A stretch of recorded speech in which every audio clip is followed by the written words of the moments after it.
이 장면이 특이하다고 난 생각했던 점이 뭐냐면, 그 백부 맨 마지막에 보면은 39절에 백부장이 예수께서 이와 같이 숨을 거두시는 것을 보고 말하였다. 참으로 이분은 하나님의 아들이셨다. 라고 얘기한 부분입니다. 그 예수가 부활 전이니까 이 백부장은 뭐를 보고 예수가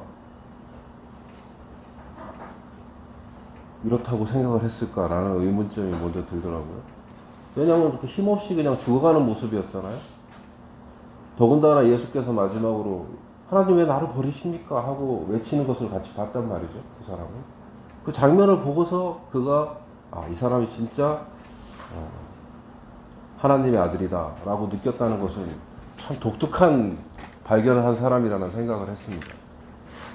우리가 기존에 이제 저 같은 경우에도 기존에는 예수의 부활로 인해서 예수가 참 하나님의 아들인 것이 증명되었다고 생각했던 사람이고, 많은 기독교인들이 그렇게 생각하기 때문에 그 전에 그 예수가 하나님의 아들이라는 것을 발견한 백부장의 발견은 정말 놀라운 것이다 이런 생각을 하게 됐습니다. 그 사람을 내가 만나보질 않아서 어떤 생각을 가지고 그렇게 했는지 묻지는 못했습니다. 어쨌든 이 본문은 잠깐 뒤로 미루고 요즘 얘기를 잠깐 해보겠습니다. 요즘 나라가 뒤숭숭합니다. 설마 이렇게까지 하겠어 했던 것들이 마구 일어나고 있습니다. 정말 깜짝깜짝 하루가 다르게 놀라고 있습니다. 웃을 일은 아닌데 너무 황당해서 때로는 그냥 웃음이 나옵니다. 야, 이게 우리나라가 이렇게까지 될 수가 있구나. 우리가 생각하는 것은 그래 좀 더디더라도 한 발 물러섰다가 또 다음 기회에 한 발 더 가고 두 발 더 가고 또 한 발 물러섰다가 또 두 발 더 가겠지 하는 기대감이었는데, 그냥 무너지는 것이 순식간에 와르르르 무너지고 있고, 어떤 때 보면은 야, 저렇게 숨어서 옛날에 그것들도 어떻게 보면 숨어서 하던 일들을 너무 대놓고 하는 거 아니야? 쟤들은 대체 뭐 때문에 저렇게 하고 있는 거지? 이런 생각이 들 때가 있습니다. 그래서 참 찹찹하고 어떤 때는 뭐라 그래야 되나 슬픕니다. 정말 개인의 어떤 사리사욕을 챙기고 그것들을 위해서 모인 집단이니까 그렇게 하는가 보다. 또 무능한 것을 보면서 아유 저렇게 무능해가지고 어제 나라가 참 꼴이 말이 아니다 이런 생각을 했는데, 그런 정도가 아닌 것 같습니다. 뭔가 이거는 큰 일이 벌어지고 있다는 직감이 옵니다. 저 같은 그냥 범부도 보면서 이것들은 뭔가 큰 일을 벌이고 있구나 하는 생각이 점점 드는 것 같습니다. 그래서 요즘 국가란 무엇인지, 민족이라는 것이 무엇인지, 우리가 왜 여기에서 그것들을 고민해야 되는지 이런 생각들을 좀 더 많이 하게 되는 때였습니다.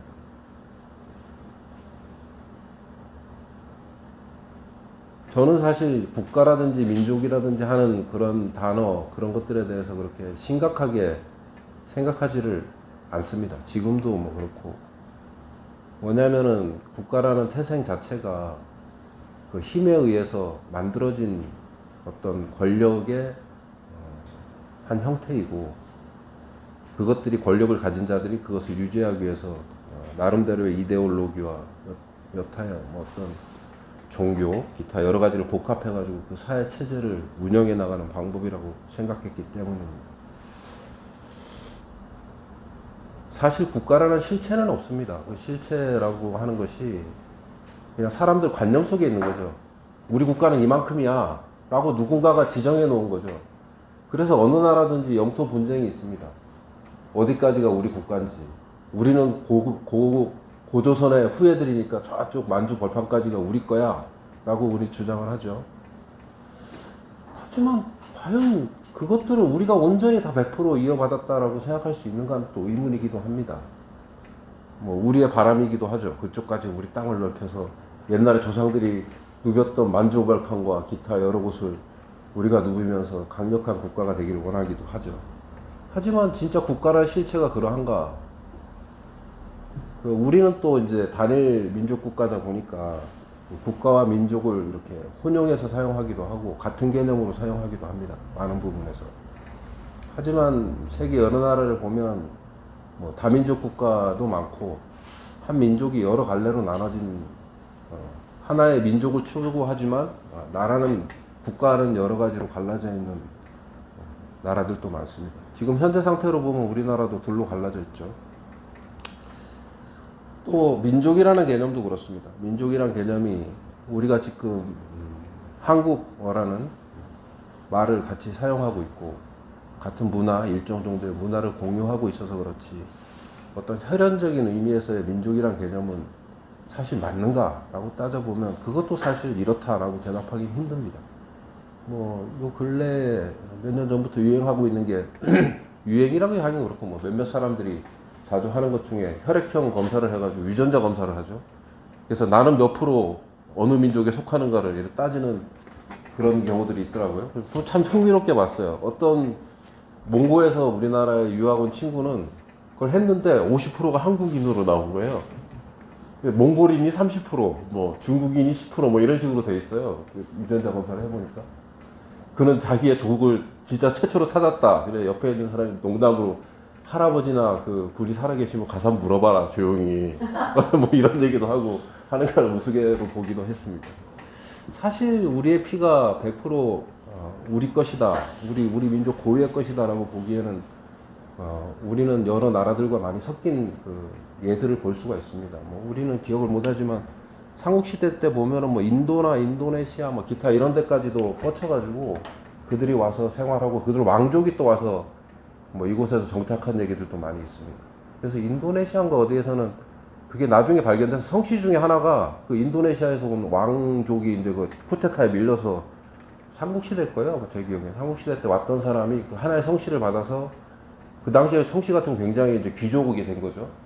성씨가 돼서 그 성씨가 아직도 이어져 내려와서 그쪽에 남아있던 사람들이 그 기념해서 이쪽에 오기도 하고 뭐 이랬다는 얘기를 들은 적이 있는데 뭐 그 사람들도 한국인들 피가 섞였으니까 오리지널 그 왕족이라고 왕족의 피만이 남아있다라고 보기 힘든데 뭐 하여튼 뭐 여러 민족들이 섞여 있습니다. 그래서 민족이란 개념도 사실은 무엇일까라고 생각해 보면 참 그 이상한 부분들이 많이 있죠. 그 민족이라든지 국가적 개념이 좀 더 확대되고 또 거기에 너무 매몰되다 보면은 또 남의 민족을 또 침입하는 경우들도 많이 있습니다. 그 우리 민족은 위대하고 우리 민족은 대단하기 때문에 그들을 지배해야 된다라는 그 많은 역사적 사실들을 또 보기도 하죠. 그 일본에 이제 우리를 침략한 요 근래 침략한 일본의 역사를 보면 일본도 사실 뭐 각각의 부족들이 막 여러 갈래로 있었던 사회였잖아요. 비둔한 예로 그 큐슈 밑에가 큐슈 맞죠? 맨 밑에 섬 큐슈라든지 위에가 뭡니까? 사할린 밑에 사할린 밑에 북해도라고 하고 삿포도라고도 하죠. 네. 거기에도 보면은 다른 민족들이 생존하고 있었죠. 오랫동안 생존하고 있었는데 뭐 위에 있는 북해도 같은 경우에는 그래도 뭐 한 우리나라 조선시대 초기 정도의 일본에 복속돼 있고 뭐 그 역사를 보면 참 거기도 처참하더라고요. 그 이제 사람들이 많지 않으니까 일본인들이 이제 들락날락 이제 교역을 했는데 거기는 농산물도 없고 하니까 이제 일본인들하고 교역을 했는데 그 일본의 본토 사람들이 어느 날 갑자기 이제 그쪽으로 이주를 시작한 거죠. 이쪽에서 전쟁에서 패한 사람들이 거기 이주를 하고 뭐 이주를 하면서 이제 처음에는 또 이게 잘 평화롭게 지내다가 나중에 하나의 그 곳에서 거기를 점령하게 되면서 뭐 피 터지는 진짜 전쟁을 치렀더라고요. 그래서 지금은 순수한 그쪽에 원래 있었던 아이누족? 아이누족이 그 아이누라는 게 사람이라는 뜻이랍니다. 그래서 아이누족은 뭐 이제 오리지널 아이누족의 삶을 하고 있는 사람은 몇백 명 정도 남아있다라는 걸로 어떻게 들은 것 같은데 그런 삶을 이어가고 있고 나머지는 뭐 일본에 어느 정도 동화되어 있고 그 다음에 밑에 있는 큐슈 지방 같은 경우에 또 우리가 잘 알다시피 뭐 근대가 끝나는 시점까지도 사실 하나의 왕국을 유지하고 있다가 뭐 일본에서 이제 뭐 조공을 바쳐라 뭐 이러기도 하고 중국의 또 영향을 받기도 하고 우리나라의 영향을 받기도 하고 뭐 교역을 하고 살았던 왕족인데 미 군정을 거치면서 이게 아이러니하게 이게 나중에 미국에 편입되면서 그냥 미국이 돼버리는 그런 역사를 가지고 있고 지금은 미군 부대가 있고 또 그로 인해서 미군과 일본군의 전투가 벌어지면서 총알바지로 엄청난 희생을 치르기도 했고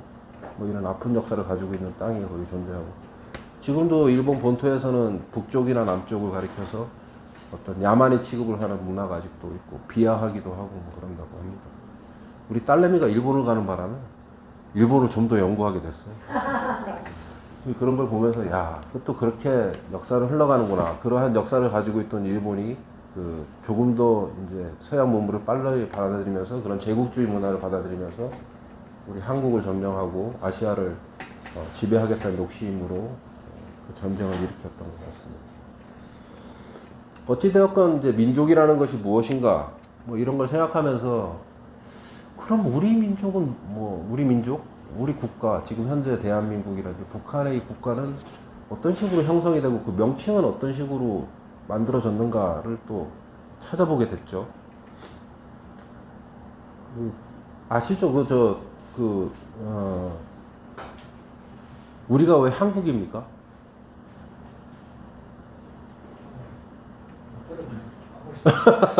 참고로 다 찾아보셨을 거예요. 찾아봤는데 이거 생각을 잘 안 해보죠. 그래서 한자가 왜 뜬금없이 한자야? 그렇잖아요. 이거 뭐 어째 뜬금없는 얘기고 뭐 고구려, 왜 고조선, 뭐 고구려, 뭐 부여옥저, 뭐 기타 등등, 뭐 사만, 뭐 기타, 뭐 밑에 뭐 쭉 있었는데 뭐 변한 진한 뭐 어쩌고 하다가 뭐 백제, 신라, 뭐 그다음에 고려, 고구려의 피를 이어받았던 고려, 그다음에 조선은 옛날 고조선을 이어받았던 조선. 뭐 이런 식이 됐단 말이에요. 뭐 고조선도 사실은 고조선이 아니지 조선이죠. 조선이었던 것이 이제 옛날 조선이다 그래서 고조선이라고 했고 그 이름을 받아서 이제 조선이라고 했는데 갑자기 한은 어디서 나왔지? 뭐 이런 생각이 들지 않습니까? 그래서 찾아봤더니 이제 한은 이제 실제로 이제 이쪽에 있는 그 민족들을 가리킨 말이라고 해요. 그래서 이제 변한, 진한, 사만이 거기에서 유래가 됐고 이들을 가리켜서 이제 사만이라고 했고 그것들이 나중 돼서는 고구려, 백제, 신라를 가리켜서 사만이라고 그 명명한 기록들이 많이 나와요. 그러니까 이제 그 하나의 민족을 가리키는 말이고 음이어다. 그러니까 음을 이제 한자로 이렇게 차용한 것이다. 이런 말이 이제 약간 정설로 되는 것 같아요. 근데 한자는 이제 그 아침을 가리키는 뜻도 있다 그러더라고요. 빛, 아침. 우리나라의 우리나라를 가리키는 그 국가의 호는 대부분 그 빛, 햇빛, 뭐 이런 걸 가리키는 말들이 많다고 합니다. 이제 그런 것들에 유래된 말이 많다고 해요. 왜냐하면은 이제 동쪽에서 오는데 우리가 동쪽에 있으니까 이 중국 쪽 저쪽 위에서는 이제 그렇게 지칭을 했던 거겠죠. 거기에서 한이 나왔는데 그럼 한이라는 그 음은 그럼 어디에서 유래됐는가를 또 찾아보는 사람들이 있는데 그 사람들이 대부분의 많은 사람들의 의견은 칸이다 이런 말을 해요. 그러니까 이제 유목민들이 이제 칸이라고 하잖아요. 그들의 우두머리를 뭐 징기스칸은 커다란 칸이라는 얘기고 가장 위대한 칸이다 뭐 이런 얘기고 이제 칸이 있는데 그 중에 이제 가장 위대한 칸을 이제 징기스칸이라고 불렀던 거고 그것들의 하나다 칸의 다른 이렇게 차용이다 이렇게 얘기하는 사람들도 있고 하더라고요. 어쨌든 이제 우리나라는 지금 현재 이제 한국이라는 이름을 쓰고 있죠. 근데 이제 그 이름의 명칭을 이렇게 보다 보면 이제 고려 초기까지는 그래도 이제 자주적인 국가를 형성했지만 원나라가 이제 그 몽고족이죠. 몽고족 그 징기스칸 징기스칸 후예들이 우리나라에 쳐들어오면서 우리 고려의 마지막은 이제 몽고 원나라의 지배를 받게 되죠. 그래서 그들의 딸과 반드시 결혼을 해야 되는 부마국으로 이제 전락을 하고 그들의 이제 지배를 받게 됩니다. 그건 뭐 아프지만 역사적 사실입니다. 그들의 입김 영향력가 있었고 감시하에 있었던 것 같습니다. 그렇게 해서 이성계가 이제 위화도 회군을 하고 나서 조선이라는 나라를 세우게 되는데 이 조선이라는 이름을 지은 과정도 보니까 좀 치욕스럽습니다. 그 이성계는 이제 명나라와 손을 잡았고 명나라에게서 이제 그 자기 정통성을 받고자 두 가지인가 세 가지 이름을 올렸다 그래요. 그 중에 우리의 국호를 무엇으로 했으면 좋겠습니까? 라고 하니까 명나라에서 한 것이 조선이 좋겠다. 그래서 이제 조선으로 해서 이제 조선이 이름이 이제 정식적으로 조선이 됐죠. 그 다음부터는 이제 잘 알다시피 이제 나라가 뭐 망해가는데도 명나라를 숭상하게 됩니다. 많은 사내부들이 이제 숭상을 하게 되고 뭐 그렇지 않은 사람도 있었지만 대다수는 그것들이 당연하다고 얘기했던 것 같아요. 국민들 말고 지배층, 선비, 뭐 기타 유학을 하는 사람들은 그렇게 하는 세월을 이제 보냈죠. 보내고 그 이제 조선이라는 이름 하에서 명나라에 항상 이제 했는데 명나라도 또 그렇게 따르니까 또 가만히 있지는 않았던 것 같아요. 임진왜란을 일으킬 때 뭐 우리는 어쨌든 명나라 그루이 새끼들 와서 뭐 해코지만 하고 뭐 이런 식으로 생각하지만 명나라 입장에서는 대단한 군사를 보내서 또 어쨌든 우리나라에서 일본을 막으려고 했습니다. 물론 자국을 이제 보호한다는 측면도 있죠. 자기 나라 영토 안에 들어오지 못하게 조선에서 막아야 된다는 생각도 있었겠지만 어쨌든 그만한 병력을 보냈다는 것은 대단한 일입니다. 사실 그때 또 그로 인해서 이제 그 학자들에 의하면 그로 인해서 그렇게 많이 병력을 파견하는 바람에 명이 쇠퇴기에 들어섰다라고 보는 사람들도 있습니다. 그 쇠퇴기에 들어서면서 청나라가 여진족이죠. 여진족은 그 전까지는 우리가 볼 때 그 변방에 있는 하나의 족속이었는데 우리 조선의 입장에서 봐도 야, 저 골치 아픈 족속이 저 위에 있고 어떤 때는 유대도 하고 뭐 이성계의 그 동생 퉁두랑 같은 경우에는 뭐 이름도 그 이자 뭘로 바꿨는데 하여튼 이름도 바꾸고 해서 이제 뭐 그 맨 여진족이었잖아요. 그 족속이 있었는데 그 중에 하나는 굉장히 우리의 유호적이었고 한쪽은 좀 적대적이었고 뭐 이런 여진족이 여럿이 있었는데 그들을 통합하면서 여진족이 급속도로 커지고 중국 대륙을 이제 침범하면서 중국을 먹게 되죠. 그래서 청나라를 하는데 우리 조선도 참 이제 명나라의 도움을 받았으니 또 이 사대부들 입장에서는 이 자잘한 거에 우리가 이렇게 휘둘리면 안 됩니다. 명나라 우린 끝까지 가야 됩니다. 그러다가 이제 또 이제 뭐 한방 묻고 뭐 뒤통수 맞고 뭐 이러기도 했죠. 병자호란도 일어나고 뭐 이런 과정을 거치면서 조선은 또 흘러가고 또 그래도 정신 못 차린 조선은 결국 이제 망하게 되죠. 망하게 되면서 이제 그 일본의 영향에 들어가게 되고 청일전쟁 이후로 이제 일본이 우리나라를 이제 점점 복속해가는 과정에서 그 청의 영향으로부터 벗어난다는 의미에서 이제 국호를 이제 독립된 국가로 지어라라는 것에서 고종이 이제 대한제국이라고 지었죠. 옛날에 썼던 한을 끌어와서 대한제국. 제국이라는 황제의 나라란 제죠. 황제. 그러니까 황제의 나라란 뜻이고 중국의 영향을 받지 않는다. 뭐 이런 의미가 있다고 보여지죠. 했지만 실제로는 또 일본의 복속이 돼버려서 이제 한동안 10년 맞죠? 10년 합방이 된 이후로 이제 유명무실해진 일본의 지배하에 들어가게 됩니다. 그러다가 1919년에 3.1운동을 기점으로 해서 민중들이 봉기를 하게 되고 민중들의 저항에 부딪히게 되죠, 일본이. 그래서 그 당시에 이제 문화정책으로 이제 바꾸면서 말이 좋아서 문화정책 그러니까 유화정책 같지만 실제로 더 강압적이었던 거죠. 성씨 개명부터 해가지고 뭐 교육 뭐 기타 등등이 다 이제 조선말을 없애고 막 이런 과정들을 이제 하려고 했던 거죠. 그 앞에 역사에 그 아이누족에게 했던 그 역사가 그대로 여기에도 적용할 수 있다라고 일본은 보지 않았을까라는 생각을 해봅니다. 그러니까 아이누족을 그렇게 가서 학살하고 강압적으로 하니까 그들이 동화돼서 우리에게 갖고 우리 땅이 됐다. 한국도 그렇게 될 것이다라는 전제하에서 그걸 했겠죠. 그러고 나서 이제 3.1운동을 기점으로 해서 몇몇 그 사람들이 다시 뭉치게 되고 임시정부가 이제 그 19년 4월 며칠이더라고. 하여튼 4월에 이제 그 임시정부를 수립하게 되고 힘없는 임시정부라는 어떤 기관이 이렇게 갑자기 생겨났죠. 거기에 생겨나서 이제 그때 그럼 우리의 명칭을 무엇으로 할 것이냐를 가지고 이제 논의를 했는데 그때 여러 가지 논의가 나왔겠죠. 뭐 조선으로 다시 가야 된다는 사람도 있었을 거고, 뭐 이러저러한 사람들이 있었는데 그때 나온 게 이제 대한민국으로 하자. 이제 제국이 아니고 민국이다. 그래서 대한민국으로 정했다고 합니다. 근데 그 전에도 보면 대한민국이라고 표현했던 그 글귀들이 좀 많았다고 해요. 대한제국 시절에도. 그것들은 뭐 서류 제가 일일이 다 뭐 기억을 못하니까 한번 찾아보시면 한 1800년도 마지막부터 해서 그것들이 종종 쓰여졌다라고 해요. 쓰여졌고 일부 지식인들 입장에서 썼겠죠. 그런 의미에서 한국은 거기에 정통성을 받아서 한 것이기 때문에 대한민국이라는 이제 호칭을 쓴 것이고 북한은 이제 조선이라는 이제 국호를 쓰게 된 것이라고 보여집니다. 그들의 정통성을 따르지 않은 거죠.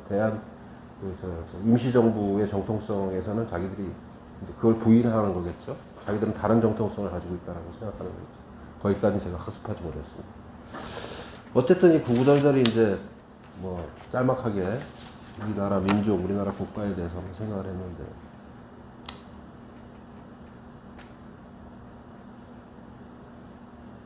그래서 우리나라는 대한민국이 됐습니다. 민국이라는 것은 민이 주인인 나라를 의미하는 거겠죠. 그 전까지의 다른 형태입니다. 우리나라 역사로 봤을 때. 어쨌든 뭐 실제는 그렇다든지 뭐 이런 것을 떠나서 우선 표면적으로는 그것을 이제 표방하는 나라가 됐다는 거죠. 뭐 많은 나라들이 또 우리 이전에 이미 그 민국, 그러니까 민주의 국가를, 민주를 주창하는 국가를 이제 세워나갔고, 세계적인 모든 나라는 이제 민주라는 것을 이제 그 앞에 거는 나라들이 많아졌습니다. 그 민이 주인이라는 것은 이제 그 의미만 봤을 때 실제로 그러하냐는 차지하고, 그 국가의 이름에 뜻하는 그 의미로 봤을 때 민이 주인이고, 민이 모든 것을 이제 결정한다라는 내용입니다. 그러므로 민의는 법에 우선하고 법은 민의의 하위 개념입니다. 그렇다고 볼 때 모든 것이 법의 해석으로 좌지우지되고 어떤 식의 법의 해석이든 자기들 마음대로 해석하고 있는 현 작태를 볼 때 아주 답답한 노릇이 아닐 수가 없습니다. 우리나라가 이제 좀 더 민주화 사회되는 과정에서의 하나의 그 커다란 어떤 분기점이라는 생각이 듭니다. 그러나 이제 그 위임된 그 권력이 제대로 되지 않을 때 우리는 뭐 어떻게 할 것인가 하는 그 문제점의 그 해결을 이제는 우리가 고민하고 실제로 움직여야 할 때인 것 같습니다. 그 전까지는 사실 그런 것들에 대한 고민이 없었죠, 별로. 왜냐면은 뭐 우리나라 민주주의고 뭐 차츰차츰, 왜냐면 우리가 우리나라 이제 대한민국을 선포한 이래로 우리 아픈 역사를 되짚어 보면 그래도 한 걸음씩이라도 앞으로 나아갔거든요. 그 암울했던 시기도 여러 번 지났고 그 긴 세월을 우리가 또 참고 견디고 또 한 번 일어나서 또 한 발자국 가고 또 한 번 일어나서 한 발자국 가고 했던 그 과정을 봤을 때 이제는 안 그러겠지 했던 것들이 다시 일어나는 걸 보면서 우리가 다시 야 이건 참 지키는 것도 쉽지 않구나. 이제 간신히 이제 50%를 넘기나 이제 좀 더 민주에 대한 개념을 좀 더 생각하는 사람들이 50%를 넘기나 하던 시점에 다시 마지막 이었으면 좋을 이런 일들이 벌어지고 있는 것 같습니다. 어쨌든 이 고비를 넘기면 조금 더 앞으로 나아갈 거라고 확신을 합니다.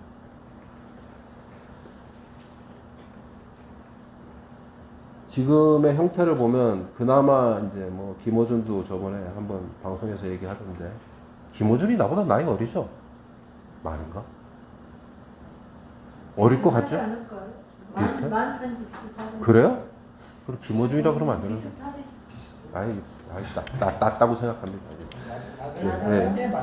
김어준 하여튼 그 양반이 하는 얘기 들어보니까 이제 무슨 얘기를 하려고 그랬지? 김어준 하는 얘기 들어보니까 어쨌든 막 이제 그 사람은 이제 그 장점이 하나의 어떤 것들을 웃으면서 얘기하는 게 장점이죠. 맞아요. 그 전에 그거보다 더 전에 이제 자기가 했던 말을 들어보니까 자기는 그것을 택했다 그래요. 선택했다 그래요. 낙곰수 시절에 무엇을 할 것인가, 무슨 얘기를 할 것인가 할 때 그걸 선택했다 그러더라고요. 그러니까 자기는 해학을 선택했다 그래요. 자기 말로는 해학. 그러니까 이러한 암울한 것을 이겨내는 것은 해학밖에 없다. 이것이 그냥 그 진지하고 힘들게 나아간다면 나도 힘들어지고 내가 죽게 돼 있다. 그러므로 이걸 헤쳐가는 것은 그때그때 이것을 해학으로 이제 견디는 것이 하나의 방법이다라고 자기는 생각했다는 얘기를 잠깐 들었는데 참 좋은 방법이라는 생각을 합니다. 우리가 이제 이럴 때 굉장히 힘들지 않습니까? 힘들 때 우리끼리라도 웃어야 됩니다. 네. 서로 웃어야 되고 그것들을 좀 비꼬면서 웃고 또 우리 마음속에는 그것들이 바뀔 거라는 확신을 가지고 웃고 그렇게 웃어야 됩니다. 그렇지 않으면 다 힘듭니다. 날카로워지고 어떤 일들이 자꾸 우리 안에서 충돌로 나타나는 경우들이 있는 것 같습니다. 뭐 구구절절히 오늘 말씀을 하다 보니 시간이 많이 남았는데 이렇게 많이 남으면 안 되는데 이게 준비를 열심히 했는데 그래요? 원래 질문이 중간에 있었는데 민주를 어떻게 생각하시는 게 질문을 안 했더니 이런 일이 일어났어요. 질문이 반은 잘해줘야 참 그렇죠. 너무 많이 빨랐어. 그래서 이럴 때를 대비해서 제가 준비한 게 있습니다. 오늘 본문에 보면 예수가 십자가에 달려 죽으셨습니다. 불행한 일입니다. 불행한 일.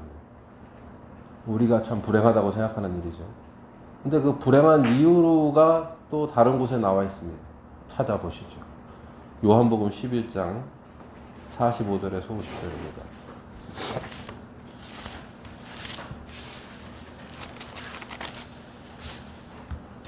요한복음 11장 45절에서 50절입니다. 같이 읽을까요? 마리아에게 왔다가 예수께서 하신 일을 본 유대 사람들 가운데 많은 사람이 예수를 믿게 되었다. 그러나 그 가운데 몇몇 사람은 바리새파 사람들에게 가서 예수가 하신 일을 그들에게 알렸다. 그래서 대제사장들과 바리새파 사람들은 공의회를 소집하여 말하였다. 이 사람이 표징을 많이 행하고 있으나 어떻게 하면 좋겠습니까? 이 사람을 두면 모두 그를 믿게 될 것이요. 그렇게 되면 로마 사람들이 와서 우리의 땅과 민족을 약탈할 것입니다. 그 가운데 한 사람으로서 그의 대제사장 가야바가 그들에게 말하였다. 당신들은 아무것도 모르고 한 사람이 백성을 위하여 죽어서 민족 전체가 망하지 않는 것이 당신들에게 유익하다는 것을 생각하지 못하고 있어. 답이 나와 있죠? 자기들이 망할까봐 죽인 겁니다. 예, 자기들이 망할까봐 죽인 거죠. 그 앞에 보시면, 그 앞에 46절부터, 그 전부터 보시면, 그 앞에랑 이제 연결되는 건데, 나사로를 살리신 얘기가 있습니다. 이들이 두려워하는 이적이 바로 나사로를 살리신 거죠. 나사로를 살린 그 이적으로 인해서 많은 사람들이 그 일을 봤다는 게 그 나사로를 살리신 일입니다. 그러니까 45절에 마리아에게 왔다가 예수가 하신 일을 본 유대 사람들이 그 가운데 많은 사람들이 예수를 믿게 되었다. 예수가 행하신 그 일, 하신 일이 뭐냐면 나사로를 살리신 일이죠. 그것을 본 이제 바리새파 사람들, 대제사장과 바리새파 사람들이 크게 걱정하였다는 거죠. 그들은 그 살린 일을 기쁨으로 받아들이지 않았다는 겁니다. 위험한 일로 받아들인 거죠. 그런데 이들이 표방하고 있는 건 자기 민족의 생존이다라고 얘기하지만 실제로 들여다보면 자기들이 생각할 때 자기 민족의 주축인 자기들의 생존이 위협받고 있다는 사실을 감지한 겁니다. 그래서 자기들의 생존을 위해서 결국은 예수를 죽이기로 결정한 것이고 그 뒤를 보시면 쭉 읽어보면 그 과정들이 적나라하게 나와 있습니다. 그 회의하는 과정. 그 다음에 이 뒤를 보시면 참 재밌는 게, 그냥 이렇게 뭐 언젠가는 또 그 읽다가 생각을 했겠지만, 요번에 또 읽으면서 생각한 게, 그들이 그 회의하는 내용들이 참 재밌다는 생각을 했어요. 야, 예수가 올라오겠냐, 요번에? 뭐 이런 얘기들이 해요, 자기들끼리. 그러니까, 안 올라올 거야. 우리가 이렇게 누르 뒤집고 우리가 쳐다보고 있다는 걸 아는데 걔가 올라오겠어? 뭐 이런 얘기를 막 하는 과정이 있어요, 뒤에 읽어보시면. 참 적나라하게 썼다라는 생각을 했어요. 무슨 드라마를 보고 있는 거죠. 그러니까 드라마를 보면 이제 그 예수가 이제 올라오기 전에 그들이 상의를 하는 거예요. 야, 예수가 올라올까? 요번에? 올라오면 우리가 죽여야 되는데? 막 이러니까. 야, 설마 올라오겠냐? 우리가 이렇게 막 찾고 있다는 거 이제 알 건데? 예수가 그걸 또 감지하고 보면은 이제 여러 숨어 다닙니다. 비밀스럽게 다니기도 하고 그러다 짠 나타나서 이제 그 어린 당나귀 새끼를 타고 들어오는 이제 퍼포먼스를 하고 또 성전에 가서 또 퍼포먼스를 하고 퍼포먼스라 그러니까 좀 부정적인 의미 같은데 어쨌든 계획된 제 생각엔 계획된 하나의 이제 이벤트를 벌이게 되는 그런 과정들이 또 나오게 됩니다. 그래서 이제 더욱더 이제 하는데 결국은 이제 뭐 다락방에 숨어서 여러 가지 얘기도 하고 막 했지만 결국은 제자 중에 하나의 밀고에 의해서 예수의 위치가 발각되고 이제 그가 결국은 이제 법정에 끌려가는 그런 과정을 밟게 되는 거죠. 어쨌든 죽은 이유는 그렇습니다. 이들은 이제 이스라엘 자기들의 민족의 어떤 멸망을 이제 걱정하는 척하지만 실제로 자기들의 기득권, 로마의 지배 체제에 한해서 어쩌면 조금 더 안정적인. 왜냐하면 더 거대한 세력이 자기들을 지켜주고 있잖아요. 그들 입장에서 그렇잖아요. 뭐 자기들이 특별하게 반란을 일으키지 않는 한 그냥 종교적인 의미에서의 자기 위치가 확고한 한 자기들의 이득이 보장되어 있다는 거죠. 결국은 뭐 겉으로는 뭐 자기들이 뭐 유대 해방 뭐 이런 것들을 막 주장하지만 실제로 뭐 그 안에서는 유대 그 어떤 독립된 그 유대 민족의 특성을 지킬 필요도 있죠.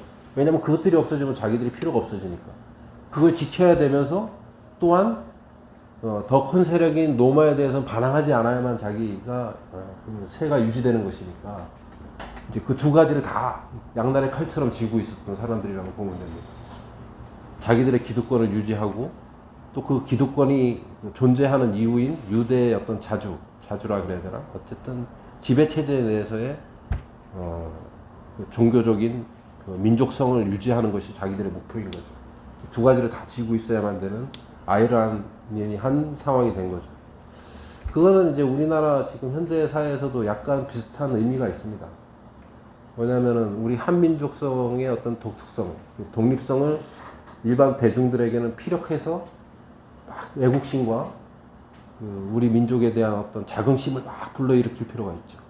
그래야만 우리 민족이 독립해서 우리 민족 안에서의 자기 기득권을 지켜야 되는 사람들 입장에서 그것들이 대단히 필요합니다. 근데 지금의 작금의 사태를 보면 그것도 없는 놈들이 집권을 하고 있다는 게 너무 통탄스럽다는 얘기죠. 일만에 그것도 없는 것들이 적나라하게 드러나고 있다는 게 난 너무나 웃기다는 겁니다. 어떻게 저럴 수가 있지라는 생각을 마저 하게 됐다는 얘기입니다. 어쨌든 우리 현대사회는 저의 믿음은 어쨌든 한 발씩 어려운 발걸음을 계속 뛰어오고 싸워 나오고 여태까지 성과를 이뤄냈습니다. 우리는 그 자부심을 결코 잊어서는 안 됩니다. 그 자부심이 있어야만 앞으로 나아갈 힘이 생길 것이고 이 시대를 견디는 또 힘이 생길 겁니다. 우리는 앞으로 나갈 겁니다. 그러한 믿음 안에서 오늘을 살아야겠습니다. 오늘 본문에서 보면은 예수는 십자가에 달려 죽으셨습니다. 그것은 하나의 미랄입니다. 요한복음 다시 보겠습니다. 12장 24절 26절입니다. 요한복음 12장입니다. 24절에서 26절까지 같이 읽겠습니다. 내가 진정으로 너희에게 말한다. 미랄 하나가 땅에 떨어져서 죽지 않으면 하나 그대로 있고 죽으면 열매를 많이 맺는다. 자기의 목숨을 사랑하는 사람은 잃을 것이요 이 세상에서 자기의 목숨을 미워하는 사람은 영생에 이르도록 그 목숨을 보존할 것이다. 나를 섬기려고 하는 사람은 누구든지 나를 따라오거라. 내가 있는 곳에는 나를 섬기는 사람도 나와 함께 있을 것이다. 누구든지 나를 섬기면 내 아버지께서 그를 높여 주실 것이다. 예수는 죽음을 직감하고 누누이 이런 얘기들을 했습니다. 이것들이 우리에게 주는 메시지이기도 하지만 그 당시에는 예수 자신에 대한 결심이기도 하다는 생각을 해봤습니다. 자기가 그렇게 미랄이 되어야만 된다는 사실을 인지하고 있었고 그것들을 누누이 자기 스스로 되뇌이고 있었던 구절이 아닐까 하는 생각도 해봤습니다. 예수는 미랄로 죽었습니다. 오늘 보신 그 마지막 모습이 그 미랄로 죽은 것입니다. 고통스럽게 죽었습니다. 결코 영광스럽지 않았고 모욕과 치욕을 당하면서 죽었습니다. 그 작은 미랄이 그를 하나님의 아들로 만들었습니다. 오늘 우리가 이 역사 속에서 겪는 이 치욕스러운 일들, 진실이 아닌 것이 진실의 자리에 있고 거짓된 것들이 어떤 역사의 진실인 양 높은 자리에 서 있는 이 현실을 볼 때 그들은 결코 하나님 나라의 주인이 아니라는 것을 우리는 이 구절에서 알게 됩니다. 제가 이걸 준비하면서 우리 교회 구성원들 하나하나를 다 생각해 봤습니다. 모두 우리 구성원들 각자의 자리에서 다들 하나의 미랄로 열심히 살고 계신 것을 알게 됐습니다. 사드 현장에 계신 목사님, 노동 현장에서 하고 계신 우리 강철님, 그리고 집회 열심히 나가고 있는 주연님, 그리고 각자의 생활 속에서 매 순간 그 미랄이 되고 있는 우리 모두, 그런 생각을 하면서 내 자신이 참 부끄러워졌습니다. 그리고 무엇인가를 해야겠다는 생각도 했습니다. 죽음만을 기다릴 것이 아니고 그래서 또한 그 구할 수 있어요? 한번 해보려고 구할 수 있으면 좀 주시든지. 신문칼을 준비해. 하여튼 모두 고맙고 감사하다는 생각도 했습니다. 감사합니다. 아멘. 잠깐 기도하시겠습니다.